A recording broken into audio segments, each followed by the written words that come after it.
Bonjour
à tous, bienvenue sur ce petit vlog où je vais vous donner mon humble avis sur les quelques films, quelques sorties et voilà, pour vous donner une idée si ça vous tente ou pas d'aller le voir. Voilà.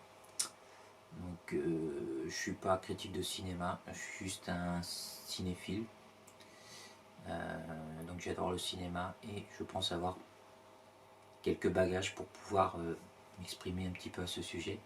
En tout cas j'ose, quoi qu'il en soit. Donc le premier film que je vais aborder dans cette rubrique, c'est Black Panther Wakanda Forever.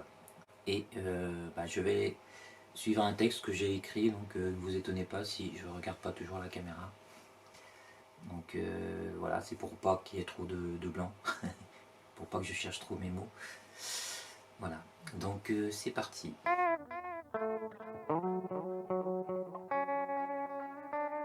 Donc, alors Black Panther Wakanda Forever est un film de Ryan Coogler, sorti ce mois-ci. Une grosse interrogation entourait son attente. En effet, l'acteur principal du précédent volet, le talentueux Chadwick Boseman, qu'on a pu voir dans James Bond en ce qui me concerne, puisque je suis fan de James Bond, est excellent, mais aussi dans 42 et dans beaucoup d'autres productions, peut-être un peu moins connues. Mais en tout cas, c'est quelqu'un de talentueux, effectivement. Il est décédé donc soudainement des suites d'un cancer en 2020, hein, comme tout le monde le sait. Alors, stupeur dans la communauté des fans de Marvel ainsi qu'au sein de la Maison des Idées, puisqu'apparemment ils n'étaient pas au courant donc, de sa maladie. Alors pour autant, on ne pouvait revenir sur le projet d'une suite annoncée et attendue par les fans. La grosse machine était en cours et puis même le scénario avait été écrit en partie avec l'idée de mettre l'acteur principal au centre du récit. Donc Ryan Coogler a dû réécrire, a dû revoir son script quoi. Donc il a hésité effectivement à savoir si ça valait le coup de continuer et il a quand même pris la décision de continuer en modifiant son script. Du coup c'était effectivement une lourde tâche, à savoir réaliser une histoire basée sur la légende du Black Panther sans son interprète attitré. Donc sans surprise, on n'était pas censé savoir dans quelle direction il allait aller, mais effectivement le thème principal du film c'est le deuil, car dès le début du film on apprend que le personnage est décédé d'une maladie, semble-t-il, soudaine, donc comme dans la vie quoi. Et sa sœur Shuri a tout fait pour tenter de le sauver, et en vain. Alors chacun après va vivre avec son deuil, enfin va vivre son deuil, va tenter de vivre son deuil à sa façon, hein, que ce soit la sœur de T'Challa, Shuri, sa mère, ou sa compagne, ainsi que tout son entourage hein, au Wakanda. Alors Shuri semble souffrir le plus, elle cache sa peine sous des couches de cartésianisme scientifique, elle va jusqu'à s'opposer à la vision spirituelle de sa mère, en arguant que la vie s'arrête à la matière et qu'il n'y a rien au-delà. C'est toute la tradition wakandaise qu'elle remet ainsi en question en fait. Derrière cette carapace, elle se refuse à laisser s'exprimer ses émotions et reste bloquée dans une amertume qui se transformera en colère suite à la venue d'un protagoniste belligérant issu d'un peuple mutant vivant dans les océans.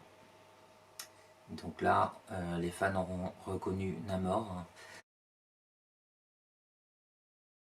création antérieure à l'univers Marvel tel qu'on le connaît, qui date de 1939 de Bill Everett.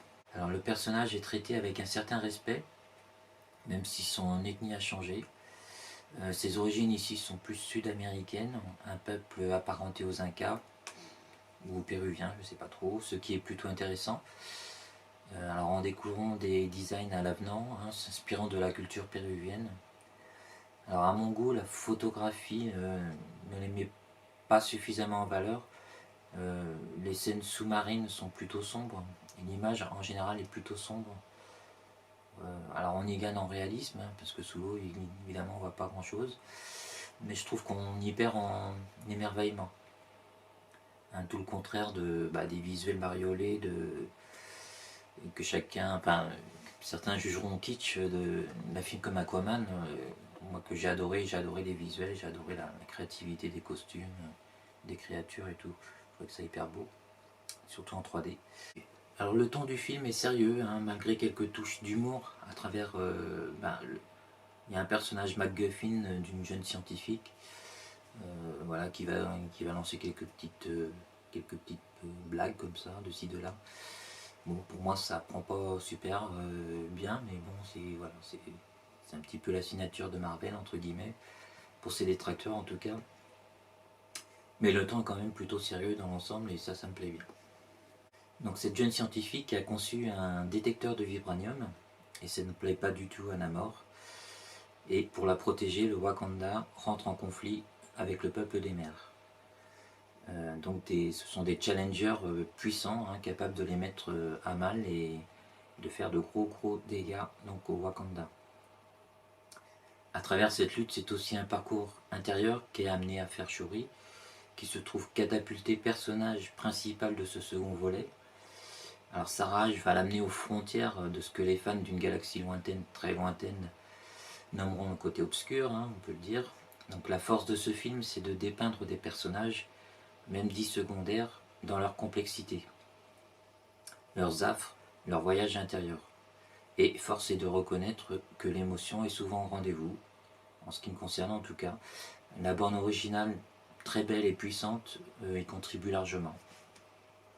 Donc les acteurs sont tous investis et crédibles.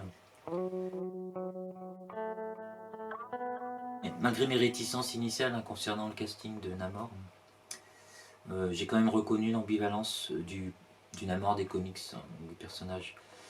L'action cependant n'est pas en reste, hein, mais avec des scènes vraiment impressionnantes.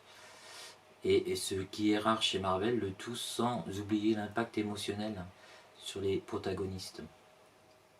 Alors les connexions sur le film précédent sont très justement intégrées, je trouve, renforçant ainsi la cohésion de l'ensemble de la franchise au sein de l'univers Marvel. Alors pour moi, le film qui clôt la quatrième phase du MCU, a priori c'est avec ce film que ça se termine, c'est aussi celui qui sauve les meubles, hein, parce que c'est une phase que j'ai pas du tout aimée. J'en garde pas grand souvenir, pour moi il n'y a que des échecs artistiques. Alors on retrouve l'émotion, le sens du danger et une histoire solidement écrite et réalisée. Le ton est grave et mélancolique. Un retour en grâce pour Marvel in extremis. Voilà.